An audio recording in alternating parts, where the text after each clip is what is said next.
വിശുദ്ധ പൗലോസ് ഗലാത്തിയായിലെ സഭയ്ക്കെഴുതിയ ലേഖനം 1-ാം അധ്യായം. മനുഷ്യരിൽ നിന്നോ മനുഷ്യൻ മുഖേനയോ അല്ല, യേശുക്രിസ്തു വഴിയും അവനെ മരിച്ചവരിൽ നിന്നുയർപ്പിച്ച പിതാവായ ദൈവം വഴിയും അപ്പസ്തോലനായിരിക്കുന്ന പൗലോസായ ഞാനും എന്നോടൊപ്പമുള്ള എല്ലാ സഹോദരരും ഗലാത്തിയായിലെ സഭകൾക്ക്, നമ്മുടെ പിതാവായ ദൈവത്തിൽ നിന്നും കർത്താവായ യേശുക്രിസ്തുവിൽ നിന്നും നിങ്ങൾക്ക് കൃപയും സമാധാനവും. തിന്മ നിറഞ്ഞ ഈ യുഗത്തിൽ നിന്ന് നമ്മെ മോചിപ്പിക്കേണ്ടതിന് നമ്മുടെ പിതാവായ ദൈവത്തിൻ്റെ ഹിതമനുസരിച്ച് നമ്മുടെ പാപങ്ങൾക്ക് വേണ്ടി അവൻ തന്നെ സമർപ്പിച്ചു. ദൈവത്തിന് എന്നും എന്നേക്കും മഹത്വമുണ്ടായിരിക്കട്ടെ. ആമേൻ. ക്രിസ്തുവിൻ്റെ കൃപയിൽ നിങ്ങളെ വിളിച്ചവനിൽ നിന്ന് വേറൊരു സുവിശേഷത്തിലേക്ക് നിങ്ങൾ ഇത്ര വേഗം തിരിയുന്നതിൽ എനിക്ക് ആശ്ചര്യം തോന്നുന്നു. അത് സുവിശേഷമേ അല്ല.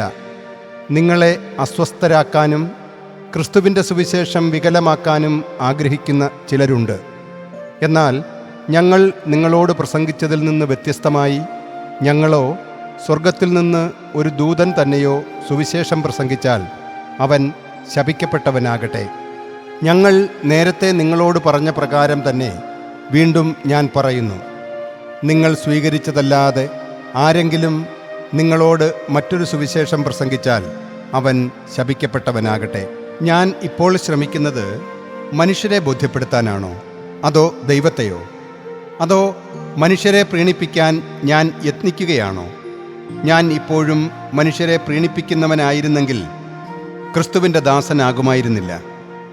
സഹോദരരെ, ഞാൻ പ്രസംഗിച്ച സുവിശേഷം മനുഷ്യസഹജമായതല്ല എന്ന് നിങ്ങളെ ഞാൻ അറിയിക്കുന്നു. എന്തെന്നാൽ ഞാൻ അത് സ്വീകരിച്ചത് മനുഷ്യനിൽ നിന്നോ പഠിപ്പിക്കപ്പെട്ടത് ആരാലുമോ അല്ല, യേശുക്രിസ്തുവിൻ്റെ വെളിപാടിലൂടെയത്രേ. ഞാൻ ദൈവത്തിൻ്റെ സഭയെ കഠിനമായി പീഡിപ്പിക്കുകയും അത് ഉന്മൂലനം ചെയ്യാൻ പരിശ്രമിക്കുകയും ചെയ്തിരുന്നതായി മുമ്പ് യഹൂദമതത്തിലായിരുന്നപ്പോഴത്തെ എൻ്റെ ജീവിതത്തെപ്പറ്റി നിങ്ങൾ കേട്ടിട്ടുണ്ടല്ലോ. എൻ്റെ വംശത്തിൽപ്പെട്ട സമകാലികരായ അനേകരെക്കാൾ യഹൂദമതകാര്യങ്ങളിൽ ഞാൻ മുൻപന്തിയിലായിരുന്നു. എൻ്റെ പിതാക്കന്മാരുടെ പാരമ്പര്യങ്ങളിൽ അത്യധികം തീക്ഷ്ണമതിയുമായിരുന്നു. എന്നാൽ ഞാൻ മാതാവിൻ്റെ ഉദരത്തിലായിരിക്കുമ്പോൾ തന്നെ ദൈവം എന്നെ വേർതിരിച്ചു. തൻ്റെ കൃപയാൽ അവിടുന്ന് എന്നെ വിളിച്ചു. ജനതകളെ സുവിശേഷമറിയിക്കുന്നതിന് തൻ്റെ പുത്രനെ എനിക്ക് വെളിപ്പെടുത്താൻ അവൻ മനസ്സായപ്പോൾ ഞാൻ മാംസരക്തങ്ങളോട് ഉടനെ ആലോചിച്ചില്ല. എനിക്ക് മുമ്പേ അപ്പസ്തോലന്മാരായവരുടെ അടുത്തേക്ക് ജെറുസലേമിലേക്ക് ഞാൻ പോയതുമില്ല. എന്നാൽ ഞാൻ അറേബ്യയിലേക്ക് പോകുകയും ദമാസ്കസിലേക്ക് തിരിച്ചു വരികയും ചെയ്തു. 3 വർഷത്തിന് ശേഷം കേപ്പായെ സന്ദർശിക്കാൻ ഞാൻ ജെറുസലേമിലേക്ക് പോകുകയും അവനോടൊത്ത് 15 ദിവസം താമസിക്കുകയും ചെയ്തു. കർത്താവിൻ്റെ സഹോദരനായ യാക്കോബിനെയല്ലാതെ അപ്പസ്തോലന്മാരിൽ മറ്റാരെയും ഞാൻ കണ്ടില്ല. നിങ്ങൾക്കെഴുതുന്നവയിൽ ഇതാ ദൈവത്തിനു മുമ്പിൽ ഞാൻ വ്യാജം പറയുന്നില്ല. തുടർന്ന് ഞാൻ സിറിയ, കിലിക്യ എന്നീ പ്രദേശങ്ങളിലേക്ക് പോയി. ക്രിസ്തുവിലുള്ള യൂദയായിലെ സഭകൾ അപ്പോഴും എന്നെ നേരിട്ട് അറിഞ്ഞിരുന്നില്ല. ഒരിക്കൽ നമ്മെ പീഡിപ്പിച്ചിരുന്നവൻ താൻ ഉന്മൂലനം ചെയ്യാൻ ശ്രമിച്ച വിശ്വാസം ഇപ്പോൾ പ്രസംഗിക്കുന്നു എന്ന് മാത്രം അവർ കേട്ടിരുന്നു. അവർ എന്നെ പ്രതി ദൈവത്തെ മഹത്വപ്പെടുത്തി.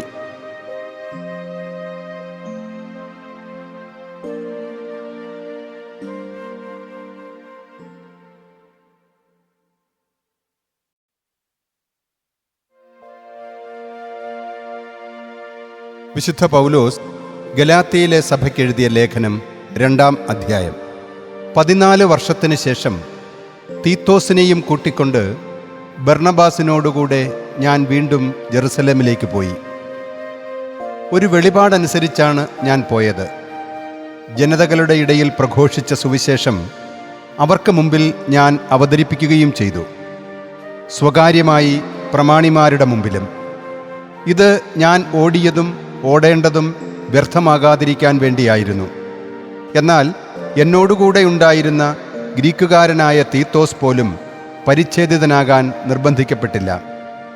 ക്രിസ്തു യേശുവിലുള്ള ഞങ്ങളുടെ സ്വാതന്ത്ര്യം ചാരവൃത്തി ചെയ്ത് ഞങ്ങളെ അടിമത്തത്തിൽ കൊണ്ടുചെന്നെത്തിക്കുന്നതിന് വ്യാജ സഹോദരന്മാർ നുഴഞ്ഞു കയറി. ഞങ്ങൾ നിമിഷനേരത്തേക്ക് പോലും അവരുടെ അധീനതയ്ക്ക് വഴങ്ങിയില്ല. അത് സുവിശേഷത്തിൻ്റെ സത്യം നിങ്ങൾക്കായി നിലനിർത്തേണ്ടതിനാണ്. തങ്ങൾ എന്തോ ആണെന്ന് ഭാവിക്കുന്ന അവരിൽ നിന്ന് എനിക്ക് കൂടുതലായി ഒന്നും ലഭിച്ചില്ല. അവർ എന്തായിരുന്നെന്നും ഞാൻ ഗവനിക്കുന്നേയില്ല. ദൈവം മുഖം നോക്കുന്നവനല്ലല്ലോ.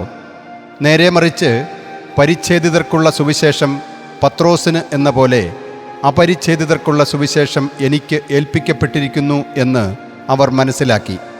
എന്തെന്നാൽ പരിച്ഛേദിതർക്കുള്ള അപ്പസ്തോല ശുശ്രൂഷ പത്രോസിലൂടെ നിറവേറ്റുന്നവൻ തന്നെ ജനതകൾക്ക് വേണ്ടി എന്നിലൂടെ പ്രവർത്തിക്കുന്നു. നേതൃസ്തംഭങ്ങളായി ഗണിക്കപ്പെട്ടിരുന്ന യാക്കോബും കേപ്പായും യോഹന്നാനും എനിക്ക് കൃപ നൽകപ്പെട്ടിരിക്കുന്നുവെന്ന് കണ്ട് ജനതകളുടെ അടുത്തേക്ക് ഞങ്ങളും പരിച്ഛേദിതരുടെ അടുത്തേക്ക് അവരും പോകാൻ തങ്ങളുടെ കൂട്ടായ്മയുടെ വലത്തുകരം എനിക്കും ബർണബാസിനും നീട്ടിത്തന്നു. ഞങ്ങൾ പാവങ്ങളെ ഓർമ്മിക്കണം എന്നു മാത്രമേ അവർ ആവശ്യപ്പെട്ടുള്ളൂ. അത് തീവ്രമായി ഞാനും ആഗ്രഹിച്ചിരുന്നു. എന്നാൽ കേപ്പ അന്ത്യോക്യായിൽ വന്നപ്പോൾ അവനിൽ കുറ്റം കണ്ടതുകൊണ്ട് ഞാൻ അവനെ മുഖത്തു നോക്കി എതിർത്തു.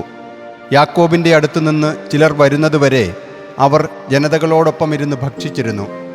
അവർ വന്നു കഴിഞ്ഞപ്പോഴാകട്ടെ പരിച്ഛേദിതരെ ഭയന്ന് അവൻ പിന്മാറിക്കളഞ്ഞു.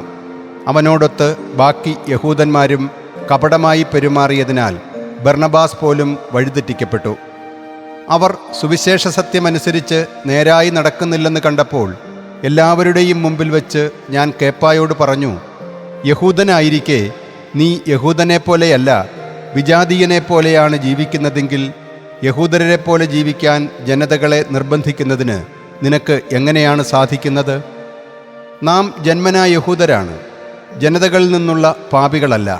എന്നാലും നിയമത്തിൻ്റെ പ്രവൃത്തികളിലൂടെയല്ല, യേശുക്രിസ്തുവിലുള്ള വിശ്വാസത്തിലൂടെയാണ് ഒരുവൻ നീതിമത്കരിക്കപ്പെടുന്നതെന്ന് നമുക്കറിയാം. നിയമത്തിൻ്റെ പ്രവൃത്തികളാലല്ല, ക്രിസ്തുവിലുള്ള വിശ്വാസം വഴി നീതിമത്കരിക്കപ്പെടേണ്ടതിന് നാം തന്നെയും ക്രിസ്തുയേശുവിൽ വിശ്വസിച്ചു. എന്തെന്നാൽ നിയമത്തിൻ്റെ പ്രവൃത്തികളാൽ ആരും നീതിമത്കരിക്കപ്പെടുകയില്ല. എന്നാൽ ക്രിസ്തുവിൽ നീതിമത്കരിക്കപ്പെടാൻ പരിശ്രമിക്കുമ്പോൾ തന്നെ നമ്മൾ പാപികളായി കാണപ്പെട്ടെങ്കിൽ ക്രിസ്തു പാപത്തിൻ്റെ ശുശ്രൂഷകനാണോ? തീർച്ചയായും അല്ല. ഞാൻ നശിപ്പിച്ചവ ഞാൻ തന്നെ വീണ്ടും പണിതുയർത്തുന്നെങ്കിൽ എന്നെ തന്നെ ഞാൻ അതിക്രമിയായി കാണിക്കുകയാണ്. എന്തെന്നാൽ ദൈവത്തിനു വേണ്ടി ജീവിക്കുന്നതിന് ഞാൻ നിയമത്തിലൂടെ നിയമത്തിന് മൃതനായി. ഞാൻ ക്രിസ്തുവിനോടുകൂടെ ക്രൂശിതനായിരിക്കുന്നു. ഇനിമേൽ ഞാനല്ല ജീവിക്കുന്നത്, ക്രിസ്തുവാണ് എന്നിൽ ജീവിക്കുന്നത്.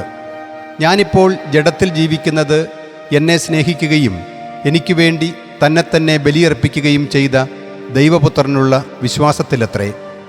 ദൈവത്തിൻ്റെ കൃപ ഞാൻ നിരാകരിക്കുന്നില്ല. നിയമത്തിലൂടെയാണ് നീതി കൈവരുന്നതെങ്കിൽ ക്രിസ്തു മരിച്ചത് വൃഥാ ആണ്.